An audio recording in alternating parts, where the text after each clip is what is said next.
Yeah,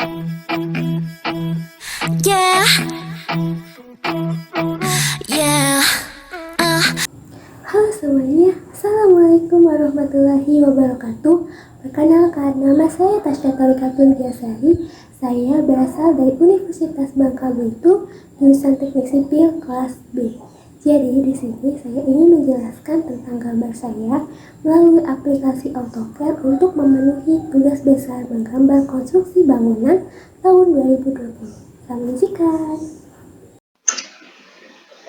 Nah, di sini sudah ada 20 gambar yang akan saya jelaskan, dan ini merupakan pengganti responsi tatap muka menggambar konstruksi bangunan tahun 2020. Baiklah, saya akan mulai dari gambar yang pertama. Ini ada denah dengan skala 1:100. Dalam denah ini bisa kita lihat di sini ada teras, ruang tidur utama, ruang tamu. Di sini juga ada ruang TV, ruang tidur, ruang makan, ruang dapur. Di sini ada kamar mandi dan teras belakang. Di sini juga ukuran denahnya ini 1125 dikali 600. Karena denahnya ini hampir sama dengan denah perumahan pada umumnya yang memanjang ke belakang, maka di sini perencanaan atapnya pun seperti perencanaan atap pada umumnya, di mana di sebelah kiri ini atapnya menyatu dengan dinding. Lalu di sini ada dua potongan, potongan AA dan potongan BB. Nah, di sini sudah ada dua tampak, yaitu tampak depan dan tampak belakang. Seperti inilah tampaknya. Di sini tampak depan dan di sini tampak belakang. Nah, sedangkan yang di sini merupakan tampak samping. Di sini adalah tampak samping sebelah kanan dan di sini adalah tampak samping sebelah kiri. Nah, di sini sudah ada dua potongan, yaitu potongan AA dan potongan BB, yang mana potongan AA ini memotong ruang tidur dan ruang TV. Nah, di sini ada fondasi dan ini ada suf berukuran 15/20, yang mana suf ini berfungsi untuk memikul beban dinding pengikat antara dinding fondasi dengan kolom. Nah, di sini ada plafon dan ini ada ring balok berukuran 15/20, yang mana ring balok ini juga berfungsi untuk mengikat pasang bata. Dan ukuran dari muka lantai hingga ke atap itu berukuran plus minus 6,70, dan di sini menggunakan atap genteng metal yang mana lebih ringan. Dan di sini juga ada kaso atau balok anak ukuran 5/7, dan di sini ada kuda-kuda baja ringan. Dan langsung saja kita ke potongan BB. Di sini potongan BB memotong ruang dapur, ruang tidur, ruang tamu, dan ruang tidur utama, serta memotong teras bagian belakang. Nah, di sini ada plafon, dan di sini ada fondasi beserta roof, dan tinggi dari muka lantai hingga ke bubungan itu berukuran plus minus 6,53. Dan ini ada bubungan yang berukuran 2/20. Dan di sini ada kaso baja ringan. Dan ini adalah skor CT 7,5 tebal 7,5 mm. Ini batang tarik CT 7,5 tebal 0,75. Dan ini ada ring balok berukuran 15/20, dan di sini ada list blank yang akan mengunci susunan kata agar tidak bergeser. Nah, di sini ada denah pondasi. Denah pondasi di sini ada kolom. Dan ini dia denah pondasinya.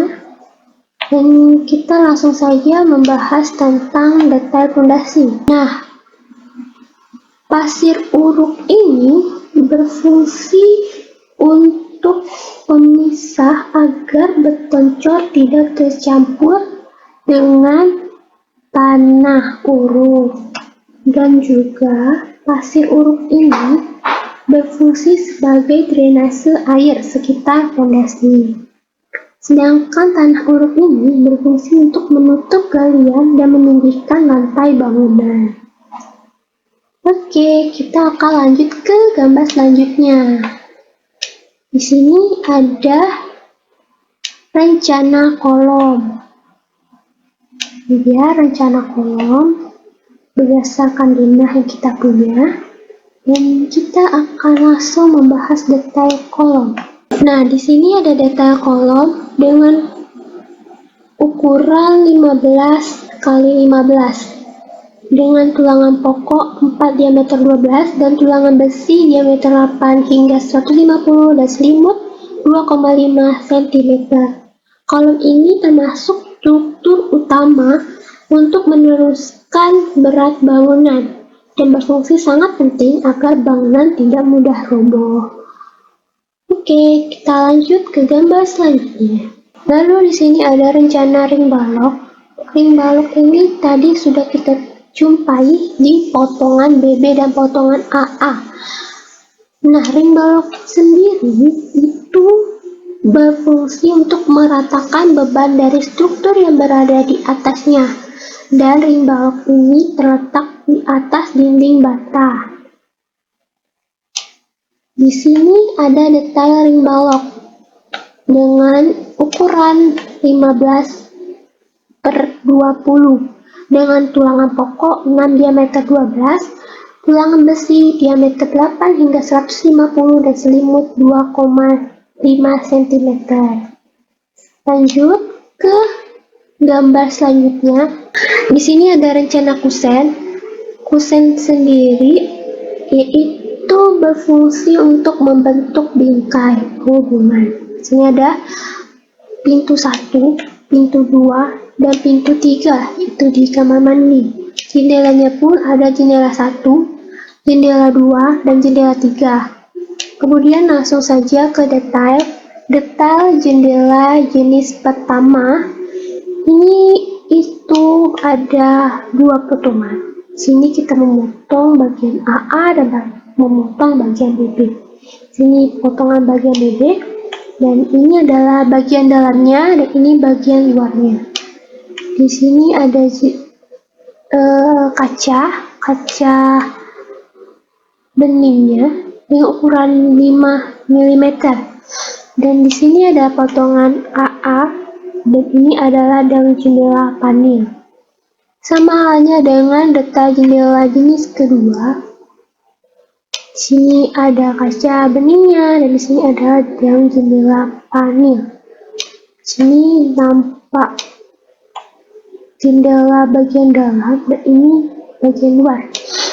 Dan ini pun sama detail jendela jenis ketiga, sama halnya dengan detail jendela jenis ke-1. Baiklah, kita akan lanjut ke gambar selanjutnya. Nah, di sini ada detail pintu. Di sini pintunya itu menggunakan pintu kayu. Dan ini adalah detail pintu pertama dengan ukuran 90. Ada potongan AA dan potongan BB. Di sini dapat kita lihat ini adalah duk yang berfungsi untuk menahan gerakan tiang ke segala arah dan melindungi tiang kayu terhadap resapan air dari lantai ke atas agar kayunya tidak mudah keropos.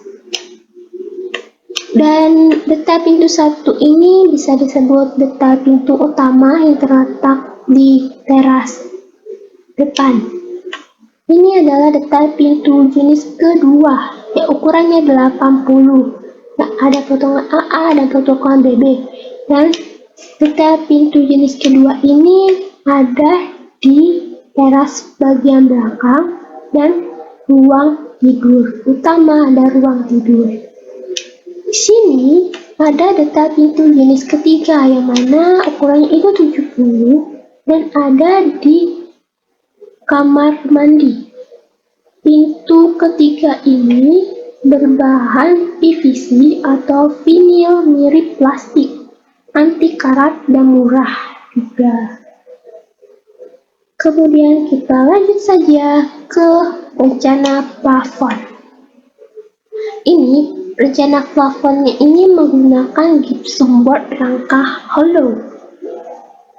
Karena rangka hollow ini tahan api, tahan layak, dan lebih hemat serta ekonomis.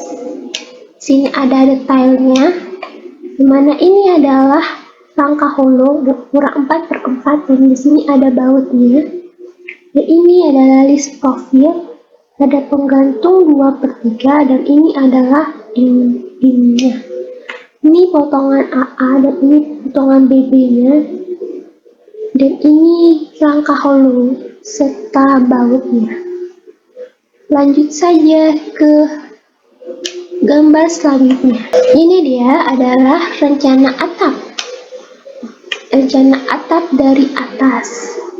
Di rencana atap kita yang mana atap ini menyatu dengan dinding. Dan ini menggunakan bahan genteng metal bajirnya.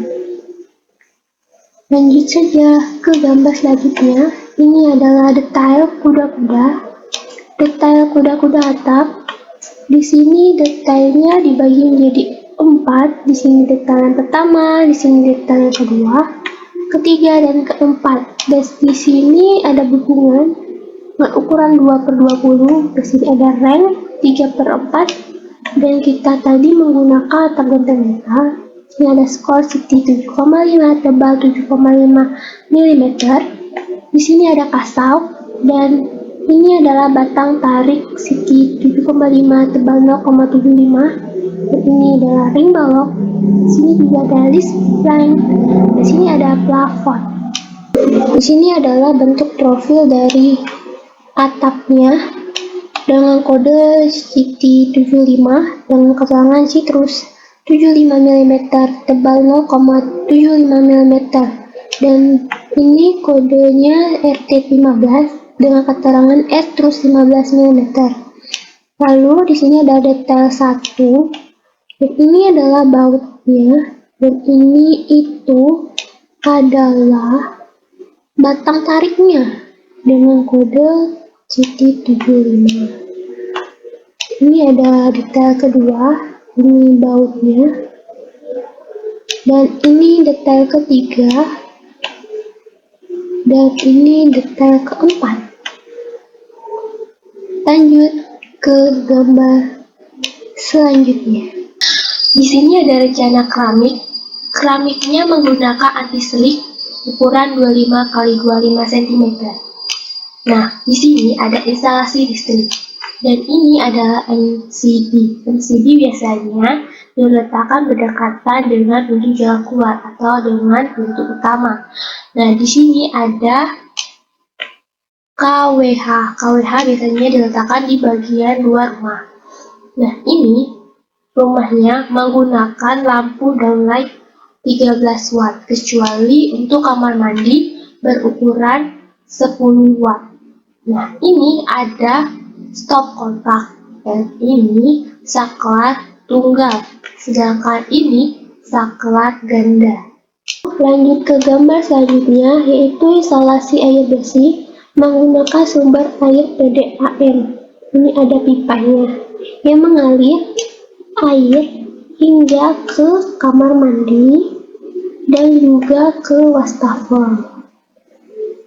Nah, lanjut ke gambar terakhir, yaitu instalasi air kotor. Sini instalasi air kotor. Dimulai dari wastafelnya ini, hasil dari air pembuangan wastafelnya itu langsung menyerap ke resapan. Dan di sini hasil pembuangan terakhir akan langsung menyerap ke septic tank dan akan masuk ke resapan. Cukup sekian yang dapat saya sampaikan sebagai pengganti responsi tatap muka menggambar konstruksi bangunan tahun 2020. Jikalau ada kesalahan maupun kekurangan, mohon dimaafkan. Wabillahi taufiq wal hidayah. Wassalamualaikum warahmatullahi wabarakatuh. Thanks for watching.